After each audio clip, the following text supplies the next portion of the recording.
এই বলে শিয়াল জঙ্গলে খুঁজতে লাগলো কে কি শিকার করেছে আজকে। শিয়াল এক পর্যায়ে নদীর পাড়ে এসে পৌঁছালো, আর সে দেখতে পেল সেখানে অনেকগুলো মাছ ছড়িয়ে ছিটিয়ে রাখা আছে, আর গাছের নিচে একটি কুমির ঘুমাচ্ছে। আরে, ওইখানে অনেকগুলো মাছকে দেখছি ছড়িয়ে ছিটিয়ে রেখেছে। নিশ্চয়ই ওই কুমিরটা ওই মাছগুলো ওখানে রেখেছে, পরে খাবে। এই জন্য কুমিরটা যখন ঘুমিয়ে আছে তখন ওর খাবারই হবে আজকে আমার খাবার।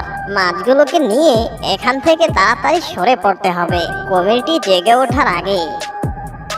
এই বলে শিয়াল আর একটুও দেরি না করে সব মাছগুলো মুখের ভেতরে নিয়ে সেখান থেকে চলে যায়।